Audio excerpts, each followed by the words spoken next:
ठीक है, चलो। दो आवेशों से बने निकाय की स्थितिज ऊर्जा कल हम लोग पढ़ लिए थे, ठीक है। लेकिन सोचिए अगर कोई निकाय 3 आवेश से बना हो, ठीक है, 4 आवेश से बना हो, 5 आवेश से बना हो, तो इन सब की स्थितिज ऊर्जा आप कैसे ज्ञात करोगे, ठीक है। तो आज हम 3 आवेश की बात करेंगे।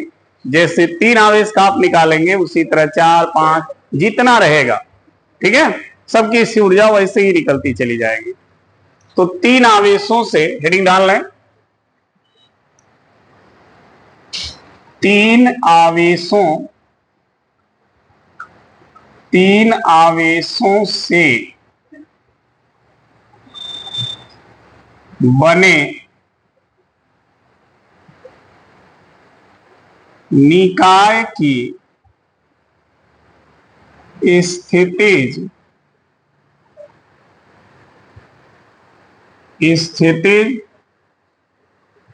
ऊर्जा, ठीक है। 3 आवेशों से बने निकाय की स्थितिज ऊर्जा, ठीक। तो हम एक ऐसा निकाय मानेंगे जिसमें कितने आवेश हों? 3। कितने? 3, ठीक है।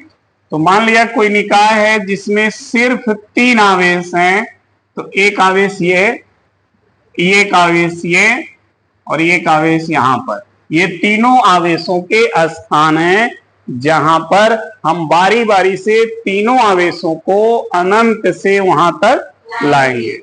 इन स्थानों का अगर हम नाम देना चाहें तो P1, P2, P3, ये तीनों आवेशों के स्थान हैं जहां पर तीनों को बारी बारी से अनंत से वहां तक लाएंगे, ठीक है।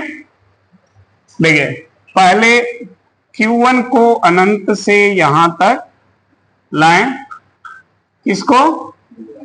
Q1 को, ठीक है, यहां तक लाएंगे। फिर देखेंगे हम कितना कार्य करना पड़ा, ठीक है।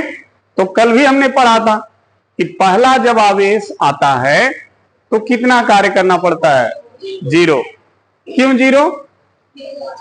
क्योंकि क्योंकि वहां विरोध करने वाला कोई नहीं है। विरोध कौन करता है? विद्युत छेद। यहां पर पहले से कोई नहीं है, ठीक है, तो कोई विरोध नहीं करेगा, इसलिए पहले आवेश को लाने में किया गया कार्य क्या हो जाएगा? 0। तो देखिए Q1 आवेश को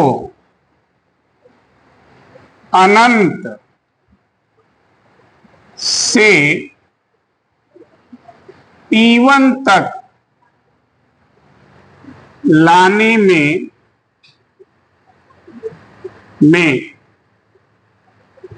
किया गया कार्य, ठीक है। जब Q1 आवेश को अनंत से P1 तक लाएंगे तो किया गया कार्य कितना होगा? 0।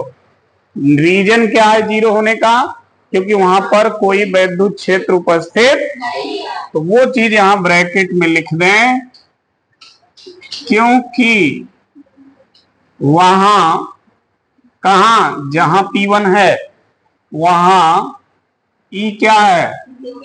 0 है, इसलिए पहले आवेश को लाने में किया गया कार्य 0 हो गया, ठीक है। अब पहला आवेश यहां पर आ चुका है, जब ये आ जाएगा तो क्या करता है? अपना वैद्युत क्षेत्र बनाएगा और उस वैद्युत क्षेत्र में विभव उत्पन्न करेगा ना।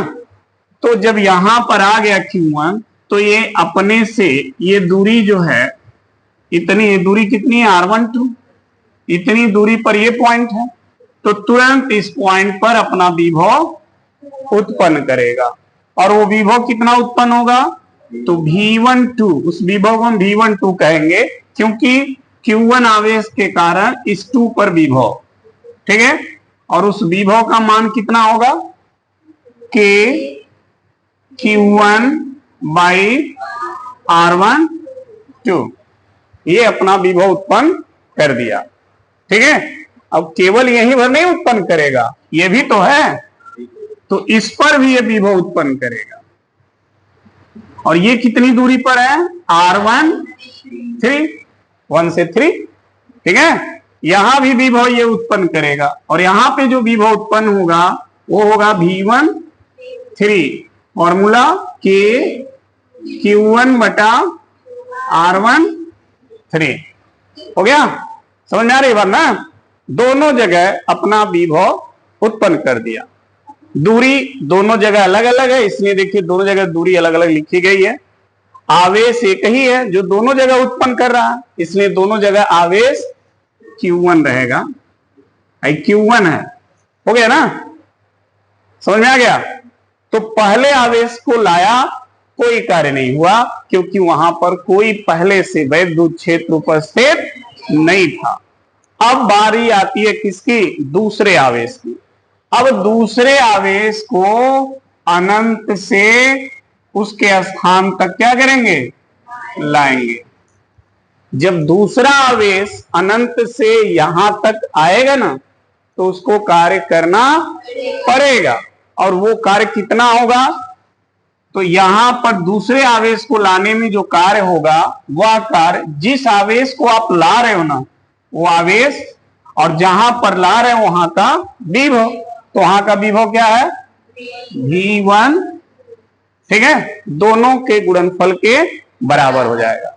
ठीक है, तो दूसरे आवेश को लाने में कार्य करना पड़ रहा है।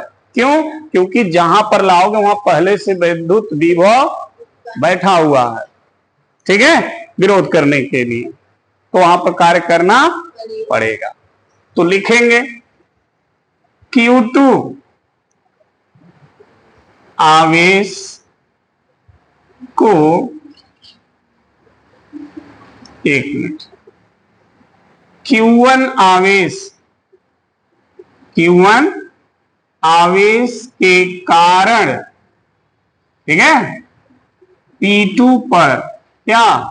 विभव। समझना, Q1 आवेश आ गया अपने स्थान पर, कार्य 0 हुआ, आने के बाद P2 पर अपना विभव उत्पन्न किया, P3 पर अपना विभव उत्पन्न किया, ठीक है।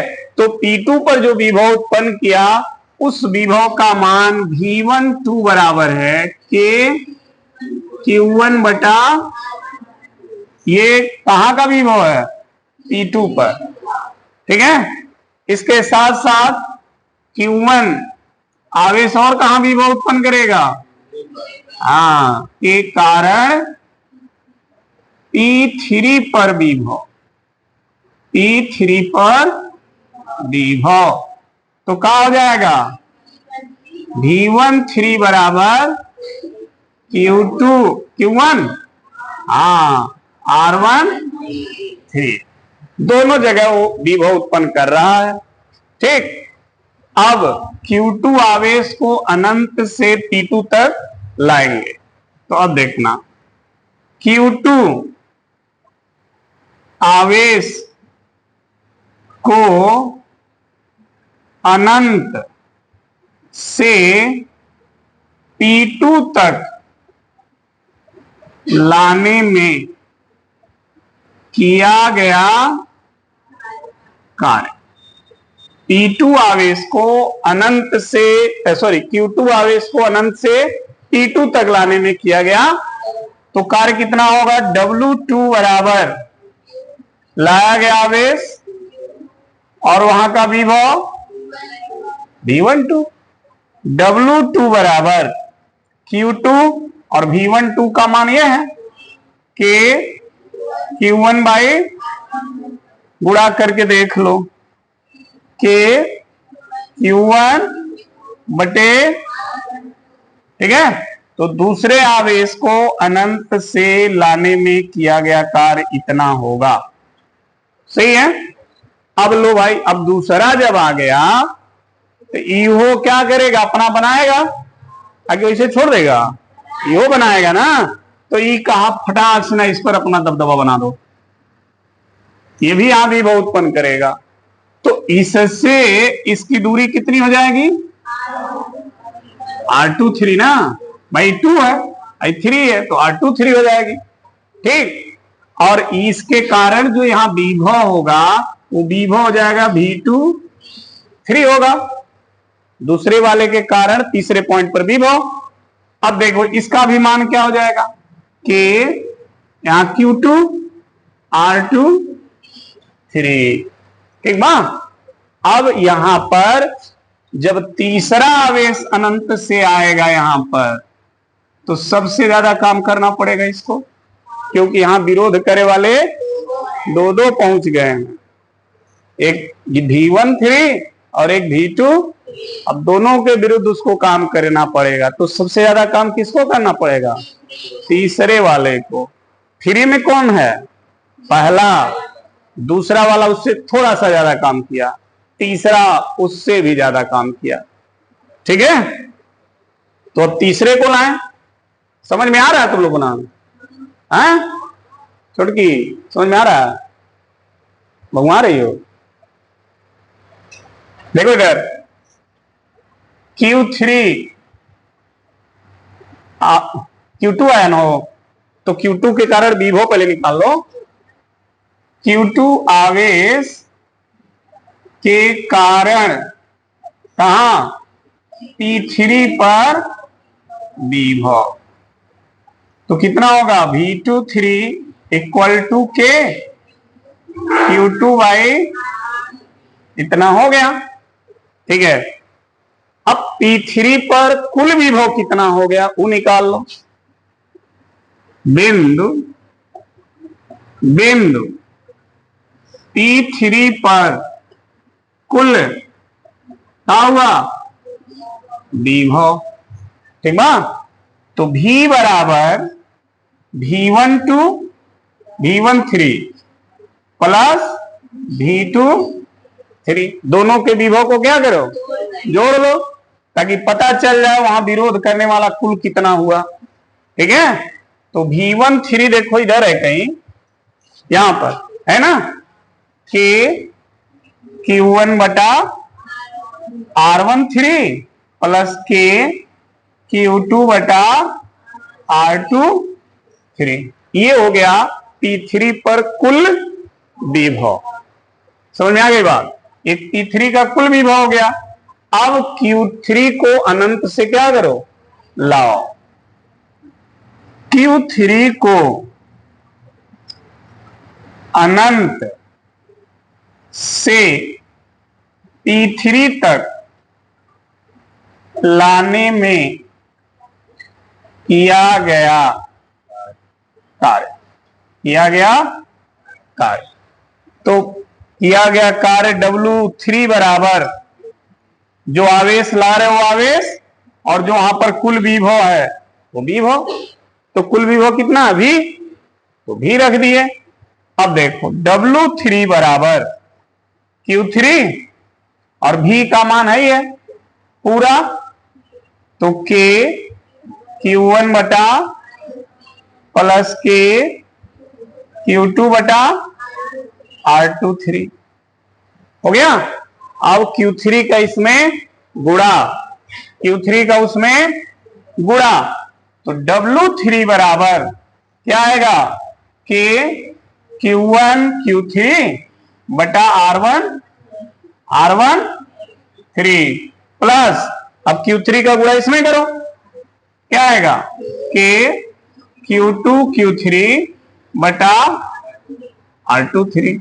तो तीसरे आवेश को अनंत से P3 तक लाने में किया गया कार्य हो गया। ठीक, तीनों आवेशों को बारी बारी से अनंत से हमने लाया और अलग अलग कार्य की गणना हमने कर लिया। ठीक, तो कुल कार्य कितना हुआ? ठीक है, कुल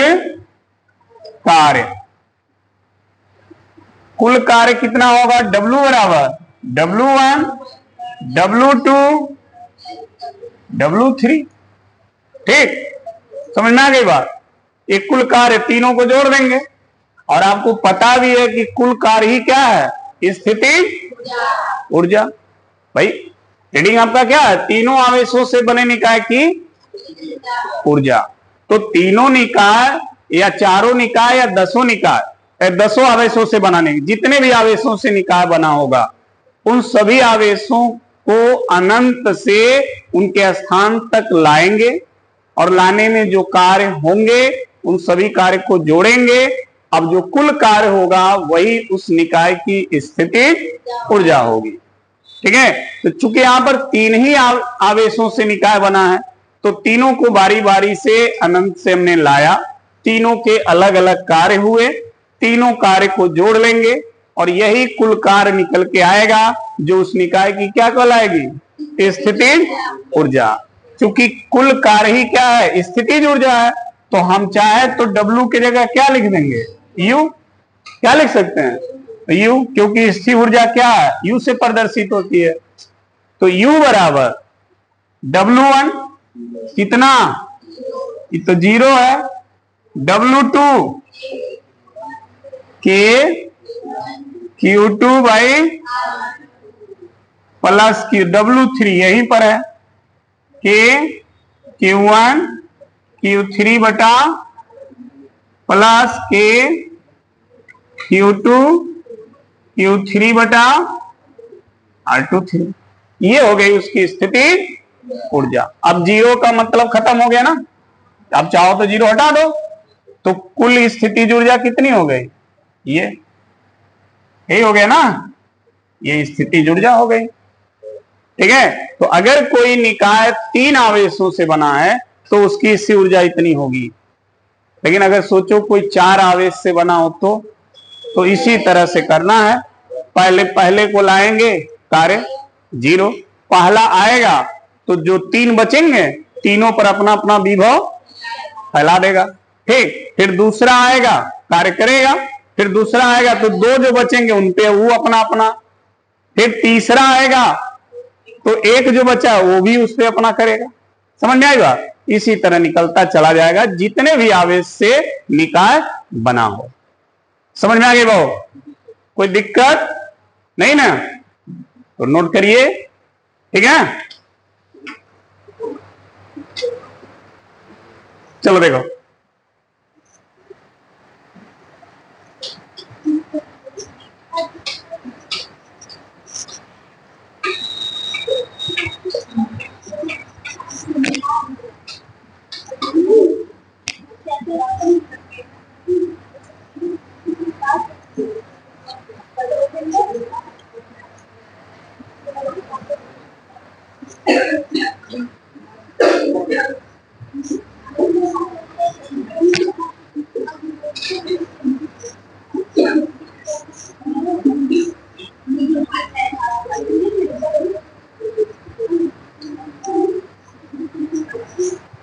चलो नेक्स्ट टॉपिक देखो,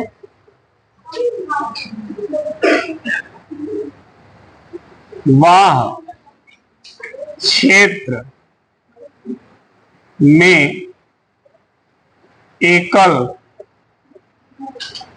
आवेश से बने निकाय की स्थितिज ऊर्जा। ठीक है, ध्यान देना, कह रहा है कि बाह्य क्षेत्र में एकल आवेश से बने निकाय की स्थितिज ऊर्जा, यानी कोनो निकाय एक आवेश से बना है।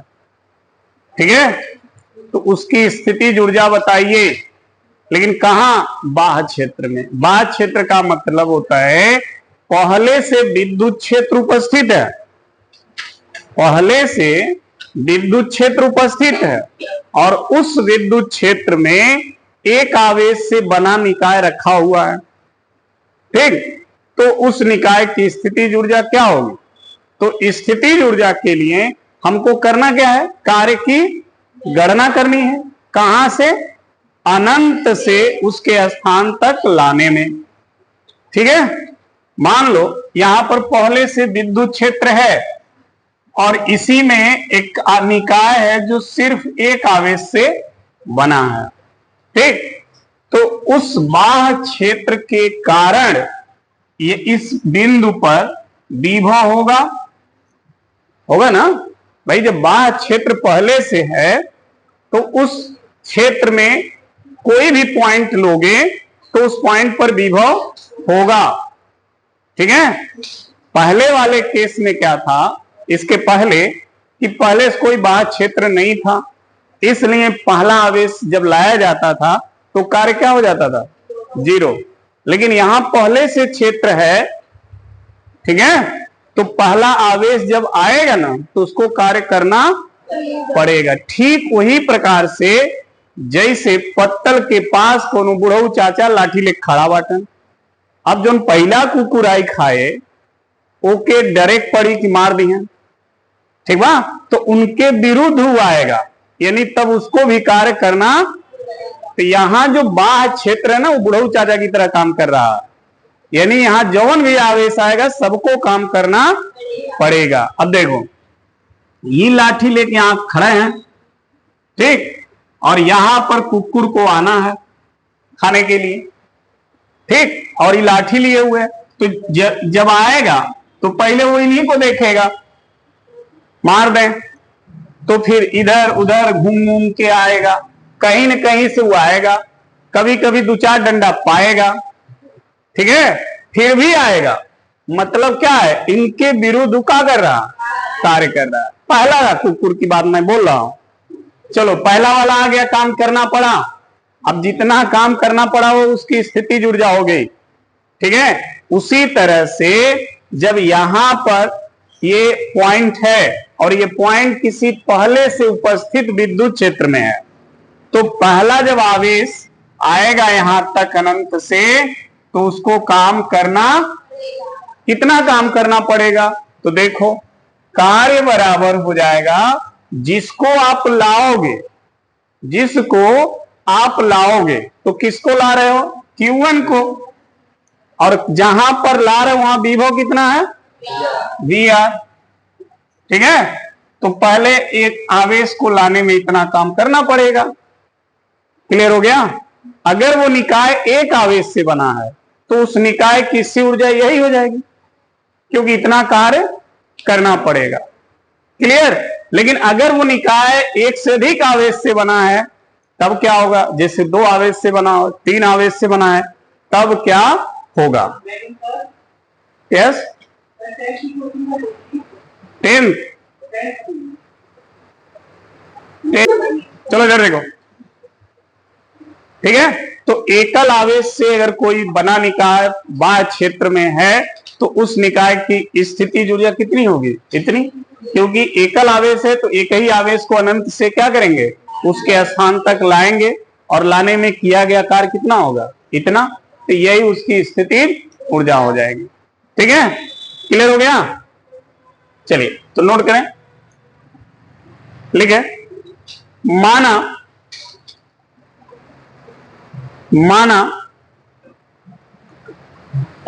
कोई निकाय एकल आवेश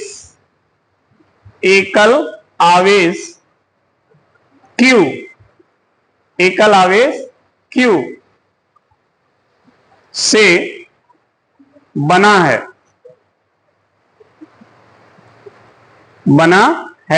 जिसे बाह्य विद्युत क्षेत्र में रखा गया है।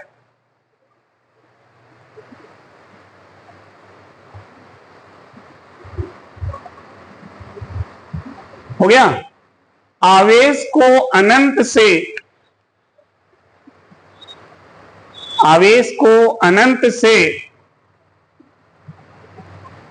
उसके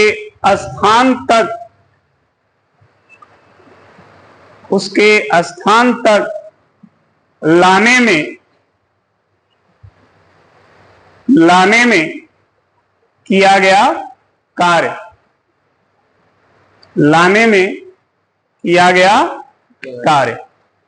कितना हो जाएगा, W1 = Q1 BR। नोट करो, W1 = Q1 BR। ठीक है, नीचे लिखो, जहां बी आर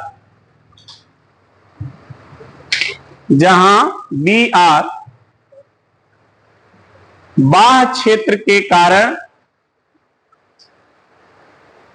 कारण आवेश के स्थान पर उत्पन्न विभव है।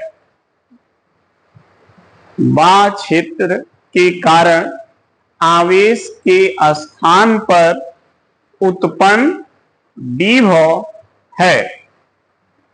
ठीक है, चूंकि नीचे लिखो, चूंकि किया गया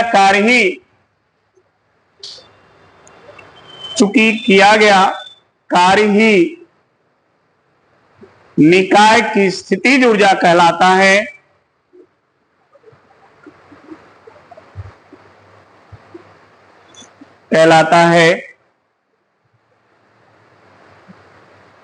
अतः एकल आवेश के निकाय की स्थितिज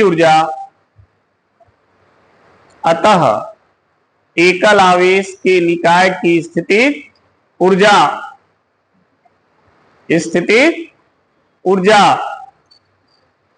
कितना हो जाएगा? U equal to q n v, ये क्यू रहेगा ना, क्योंकि आवेश क्यू माना है आपने, ध्यान देना। बी आर हो गया, ये लिख लो।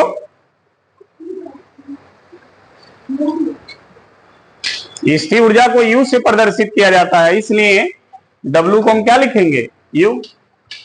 तो एकल आवेश से बने निकाय की स्थिर ऊर्जा इतनी हो जाएगी। ठीक है, क्लियर हो गया जी? हाँ, चलिए। लेकिन अब आपके सामने अगर सिचुएशन हो कि सर दो आवेशों से कोई निकाय बना हो और वो निकाय कहां हो? बाह्य क्षेत्र में, तो उस निकाय की स्थिर ऊर्जा कितनी होगी? तो देखो,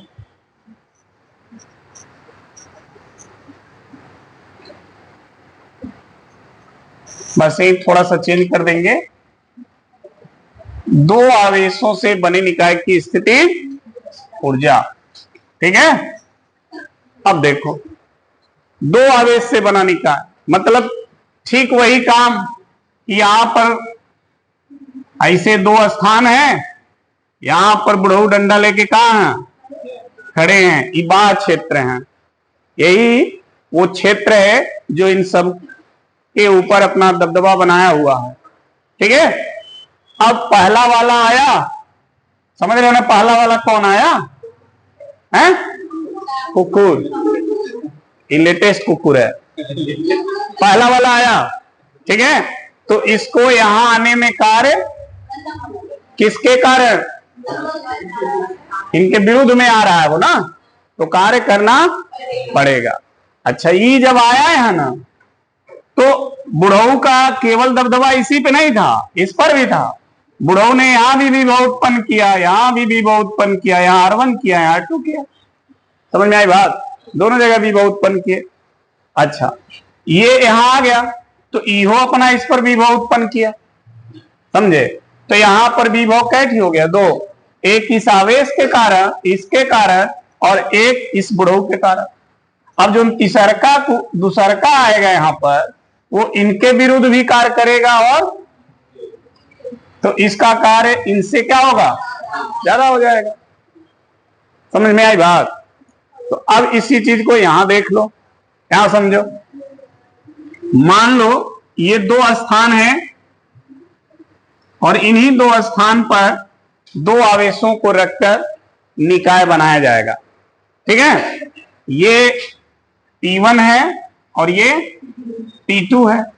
ठीक है, और ये दोनों बाह्य क्षेत्र में है, तो बाह्य क्षेत्र के कारण दोनों पर अपना अपना विभव होगा कि नहीं होगा? इस पर भी होगा और इस पर भी होगा। ठीक है, अब पहले आवेश को क्या करोगे? अनंत से यहां तक लाओगे। ठीक है, तो कार्य इसको यहां तक लाने में कार्य W1 बराबर कितना होगा? Q1 BR, इतना कार्य करना पड़ेगा। लेकिन जैसे ही यहां आएगा तो फटाक से ना ये इस पर भी अपना विभव और ये दूरी हो जाएगी कितनी, r12। तो ये जो यहाँ विभव बनाएगा होगा v12, फॉर्मूला हो जाएगा k q1 बटा r12। अब यहां पर देखो, एक तो बाह्य क्षेत्र का विभव और दूसरा है आवेश का विभव। यहां पर विभव दो ठीक हो गया ना। अब जब दूसरा आवेश अनंत से यहां आएगा, दूसरा का वाला Q2, तो उसको कार्य कितना करना पड़ेगा, इन दोनों विभव के विरुद्ध करना पड़ेगा। तो दूसरे आवेश का जो कार्य होगा W2, वो हो जाएगा Q2 इंटू पहले से यहां पर जो विभव बाह्य क्षेत्र का प्लस है पहले वाले आवेश का, होगा ना, बोलो। ये इतना कार्य दूसरे आवेश को करना पड़ेगा। समझ में आ गई बात। कुल कार्य कितना होगा, तो दोनों को क्या करोगे, जोड़ लोगे, और कुल कार्य ही क्या कहलाएगा। समझ में आ गया। पहले वाले में और दूसरे वाले में थोड़ा सा का अंतर है, क्योंकि पहला जो कल से हम लोग पढ़े उसमें बाह्य क्षेत्र, तो पहले आवेश को कोई कार्य, लेकिन आज जो पढ़ रहे हैं ना बाह्य क्षेत्र में, इसमें सबको कार्य करना पड़ेगा, पहले को भी कार्य पड़ेगा। ठीक है ना, इतने अंतर होगा। तो देखिए,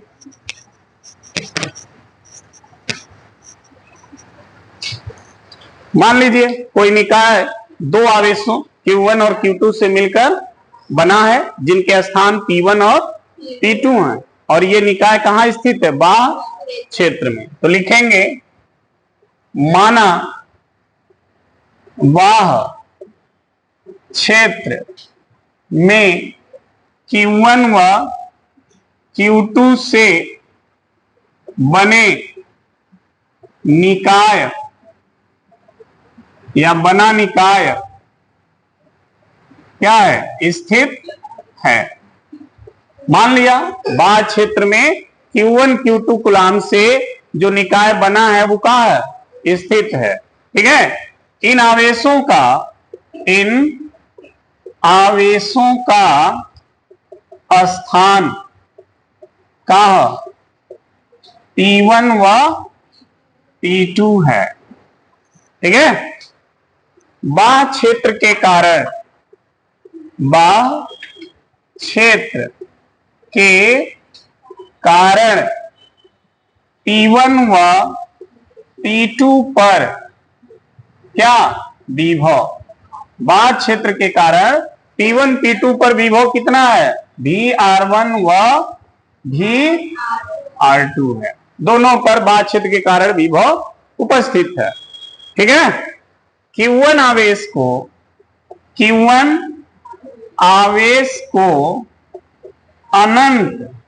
अनंत से कहां तक, P1 तक लाने में किया गया कार्य, P1 पर Q1 को जब अनंत से लाएंगे तो कार्य W1 बराबर लाया गया आवेश और P1 पर उपस्थित विभव। ये हो गया पहले आवेश को लाने में किया गया कार्य। समझ में आ गई बात। Q1 के कारण कहां, P2 पर क्या विभव आ गया, तो विभव बनाएगा ना। कितना विभव बनाएगा, V12 बराबर के Q1 बटा R1, इतना विभव बनाएगा। थोड़ा सा तेज कैले नहीं तो दिखाई ना दे थोड़ी तो लोग के। ठीक बा, देखो इतना विभव बना लिया। P2 पर कुल विभव, कुल कितना हो गया, V बराबर एक तो बाह्य क्षेत्र का विभव प्लस पहले वाले आवेश का विभव। ठीक है, ये हो गया उस पर कुल विभव। अब इनका मान रख दो, V बराबर VR12 प्लस इसका मान कितना है, K Q1, इतना विभव हो गया किस पर, P2 पर। अब P2 पर किसको लाना है, Q2 को। कहां से, तो लिखेंगे Q2 को अनंत से P2 तक लाने में क्या किया गया कार्य। ठीक है, तो W2 बराबर आवेश गुणे कुल विभव, W2 बराबर Q2 और कुल विभव है VR2 प्लस के Q1 बटा, बहुत अच्छे, Q2 का क्या करेंगे, गुणा, क्या करेंगे, गुणा कह देंगे, तो Q2 VR प्लस के Q1 Q2 बटा, तो दूसरे आवेश को अनंत से लाने में किया गया कार्य इतना हो गया, पहले को लाने में किया गया कार्य इतना हो गया, कुल कार्य कितना हुआ, कुल कार्य दोनों आवेशों को लाने में किया गया कुल, तो W बराबर W1 प्लस, ठीक है, और आप सभी को पता है कुल कार्य ही क्या है, स्थिति, यहां लिख देंगे, चूंकि कुल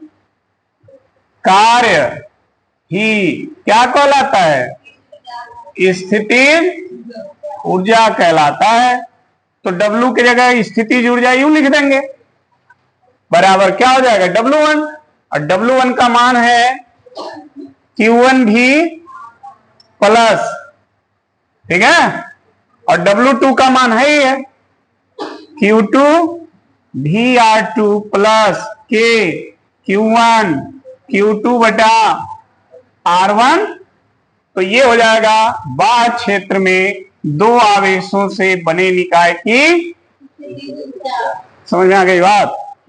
तो बाह्य क्षेत्र में दो आवेशों से अगर बने निकाय की स्थिर ऊर्जा हो तो ऐसे करेंगे, अगर बाह्य क्षेत्र नहीं है, केवल इतना पूछ रहा है कि दो आवेशों से बने निकाय की स्थिर ऊर्जा ज्ञात कीजिए, तो पढ़ चुके हैं, वैसे करेंगे, ठीक है ना।